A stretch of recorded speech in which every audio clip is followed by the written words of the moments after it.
So Kenny, when you play a team like Washington State, you coached against them last year. Obviously, Brian Ward, Eugene Cooper were part of that staff last year. Is it an element maybe that's I don't know, overused as far as the chess game that goes on between both staffs? Yeah, it's a little bit overused. I mean, in reality, 80%, 70% of football is similar. You're going to play types of thirds. How you play thirds and how you adjust may be a little bit different, right? How you play your ends may be a little bit different. So football's football. It's how you call it and how you teach the fundamentals and how hard your kids play is what makes plays good and what makes things good. Do you run it right? Do you play hard? Do you play through the whistle? And then obviously, you know, really good schemes should affect 5 to 10 plays a game, and that's timely play calling and timely stuff like that. But the majority of the game is all the other stuff. And on that note, is their defense this year different because Brian Ward is not there? Yeah, I mean, a little bit. I would say, you know, some philosophies with how you play certain players. I don't want to get too much into the details, but change based off just philosophy of gap sound versus aggressive. So I think everybody has a different philosophy on how they want to be good on defense. Do you use the example that you told us yesterday about the buses to the team? Did you tell them? Oh yeah. That was I put it up on the board in our team meeting. I took photos. I'm the last person off the team plane. I walk the team plane when we're off to make sure that it's clean. I go back on the buses afterwards because that's, we're in a stage in the program where everything matters. Eventually I won't have to do that. Eventually that's just going to take care of itself. I know the buses are going to be clean. I know people are going to be early. I know the locker room's clean. I know the plane people are going to pick up after themselves. We're not quite there yet. So guess what I have to be? I have to go behind, I have to wait, and I have to make sure things are getting done. And then I have to coach it and explain it and teach it. You actually took photos? I have 7 photos. Wow. You have to bring back those boom buses back from the day when you're in the staff? Exactly. So what was the collective response from that? I just think it's good to see, it's easy to say these things matter. The reality is 90% of people people say it matters, but you don't actually believe it matters. Hey, you have to be early if you want to have this, or you need to clean the locker room if you want to win, or you need to clean the bus to show details matter, right? But most of the time, in 18 to 22-year-olds, stuff like that goes in their head and they're like, what does cleaning have anything to do with winning? This is stupid. That's your initial thought, is what's the correlation? You don't understand. And when you have a moment in a game like that in year one where you can say, look, this group was just praised for doing this little item, and they just played probably the best defensive game of football in the last, since I can remember, at Arizona State. I can't remember a better defensive performance. In this side, moved the ball, had the ball for 37 minutes, drove the ball. But every drive, one thing knocked us off course. What's the difference? And you may not think that this matters, but this is everything. And so I think when you have those moments in year one to show, right, that there is a correlation, I think you have to capitalize on it because, the 0 kids were on the list yesterday. For anything academic, anything for practice, 0 people. And I said, if we can do that for 5 more days, I feel really, really confident about Saturday. People look at quarterbacks as leaders just naturally. The fact that you had a quarterback competition at the outset of the year, do you think that was a factor in just not having a rally guy behind to some degree? Yeah, I think certain leaders lead different ways. So, everybody leads. Some people lead through example, some people lead vocally, some people lead through emotion. So I think there's different types of leadership. I think the defense has a few more just natural born, leaders that kind of the alphas.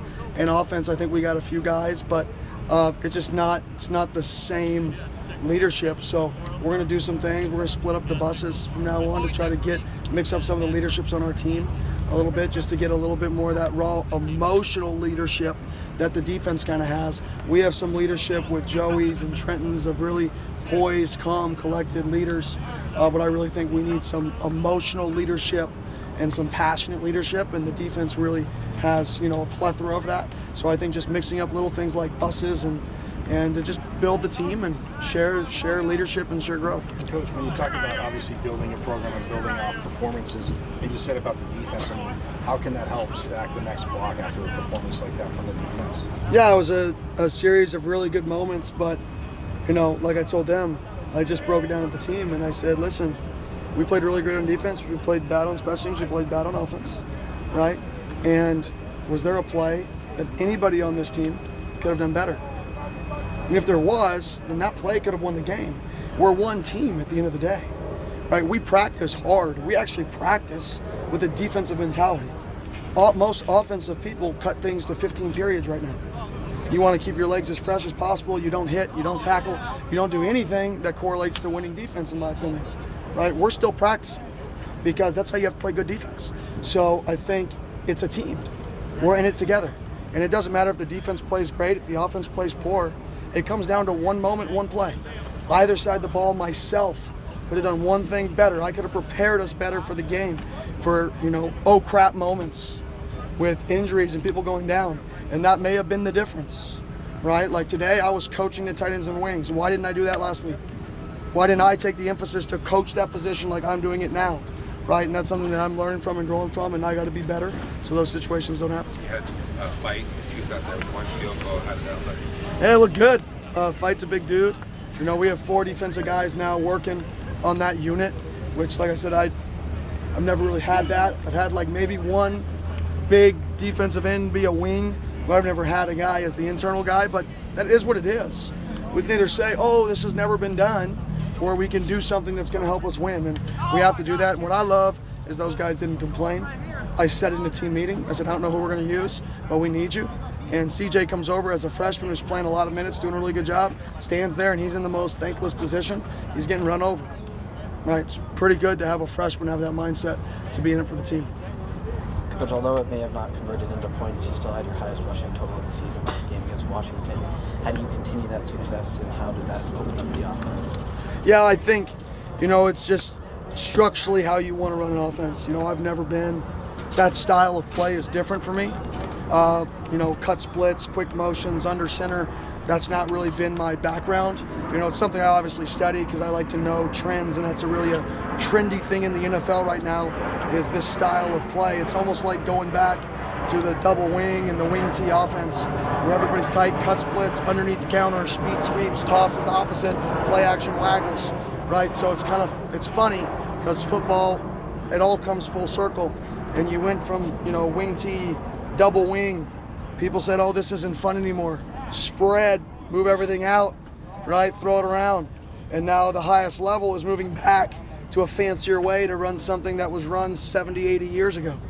So it's just, it's just kind of funny how football works, but it's misdirection. And that's how you create good numbers and leverage in the run game. Sometimes you may not always have the best numbers, but you're going to have leverages and confusion. So it's a lot more built off of creating bad eyes than it's built off of truly winning one-on-ones. So a little bit different of a philosophy. So we're going to mix in both because you can't just do that every week. We've never done that. If you've never prepared for that, you should have some success. But now teams saw it on tape. So if we just think we're going to repeat, right, we're in for a world of hurt. If we just think we're going to copy and paste all that stuff and have success this week. On that aspect of creating the spread offense, I know he's since passed, rest in peace, but Mike Leach, he spent a large tenure of his career at Washington State. How do you think he's just shaped the air raid offense? Oh, he's a revolutionary. One of my favorite quotes is, how is running the ball 50% of the time balanced, right? He's handing the ball to one guy. It's 4 other eligibles. That's the most unbalanced thing you can do. So the fact that he was so open to ideas, he wasn't stuck in one way to do things. There was a time at Texas Tech that he lined up with his tackles lined up out wide because he didn't feel like he had enough O-linemen to compete. So he moved them out wide and ran his entire offense from basically, some people, whatever you want to call that formation, right? Tackles out wide, 3 O-linemen. So he was a revolutionary to the game of football, in my opinion. And RIP, he was a great person, hilarious in interviews. He was just a one-of-a-kind person.